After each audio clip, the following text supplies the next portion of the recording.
Hey guys, JD here, and today we're looking at a Kawasaki Ultra LX. But what I'm about to show you really applies to any personal watercraft.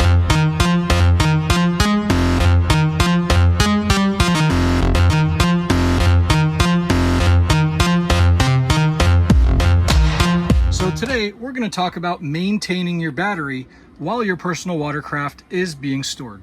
If you want to top off your battery before you trip or check your voltage, you're going to have to take your battery door out. In the Kawasaki's, the battery is separated from the engine compartment in the front with the storage compartment here. And that's to keep the battery away from the heat, to prolong its life, and to provide easier access without having to remove the seats. So if you have to use a set of alligator clips each time to charge your battery, you know, it can get a little annoying having to take the battery door off and hook hook everything up. So I have a real easy solution. This is something I decided just now to do on my own skis. I'm the guy that would, pull everything apart, put the alligator clips on, keep it, make sure it was charged or maintained.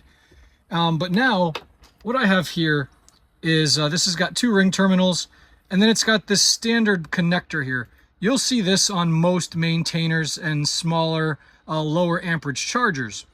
And this is a quick connect fitting. And I should also note that make sure you buy one that's fused. I've seen these on eBay and Amazon. This one's got a 10 amp fuse.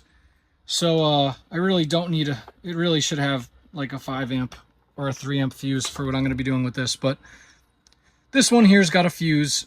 You always want one with a fuse. And then this one here is also got a waterproof, they claim, a waterproof cap. And this is critical here that it has this cap, because this is going to keep this quick connect protected from saltwater intrusion. So what I'm going to do here is I'm going to hook these ring terminals up to my battery, and I'm then going to route this wire just outside of the battery compartment, so when I go to maintain this ski, I won't have to take the battery door off in the future. This is a really simple thing to do to your ski, and doing it this way allows you to use a maintainer or charger like this one here from Battery Tender. So small maintainers and chargers all have this standard quick connect. So it makes it real easy to hook your battery up just to top it off before your trip, or keep it maintained while your ski is being stored. All right, let's get this installed. It's going to be really easy. For the Kawasaki, you're just going to need a Phillips. You might have a battery that doesn't have a Phillips head. All right, so we're installing this here on the ski, and I want to show you what I've done here. So I've fed that terminal through my battery terminal boot. All right, so I want to show you guys how to do this here. So we fed this terminal. You can see that that terminal it's through the boot, and then I kind of just installed it with the wire going back with the battery cable. And then that's going to allow us to continue to use that OEM boot there, which is very important to protect that terminal. And then we're going to do the same thing with our negative lead here. We're just going to feed it through the boot, and then we're going to install it, and then we're going to put our boot back in place. All right, so now that we've got both terminals installed and we've got our boots in place, here I have some corrosion block waterproof grease. You want to make sure that we apply some grease here to these terminals. They had some on it when I started, but it kind of got wiped off. So make sure those are greased, and then put these little boots back in place just like that. This will prevent the terminals from corroding. All right, so here is our charging lead, and now we can put the cover back on. All right, so our battery door is back in place, and here is our new charging lead that now we can just leave in the bilge just like that. It's got a seal on it, and this is going to allow us to easily maintain and test our battery voltage without having to take that door off. Now, if you really want to, you can get an even longer one. As I mentioned to you, make sure that this is a waterproof cap that you've got on here. This one, it was advertised as being waterproof. Either way, you guessed it, I'm going to put a little bit of grease on this to protect those terminals. All right, you can see I've got my dielectric marine grease on here. And now it's time to hook it to my battery maintainer.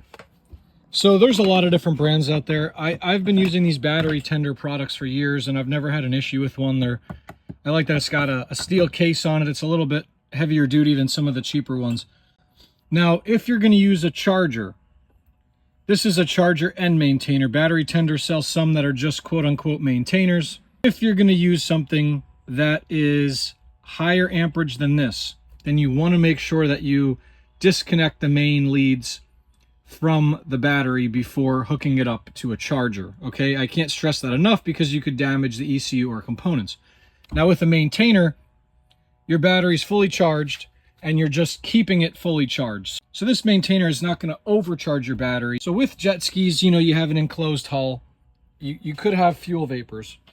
So anytime you're connecting something like this, you want to connect this lead to your battery before plugging in your maintainer. All right, so there you go. We've got our maintainer connected. And now, second step is we are going to plug it in. It's good to have a maintainer like this. This will ensure that the battery is not going to discharge. All right, well, I hope this video was helpful. Thanks for watching.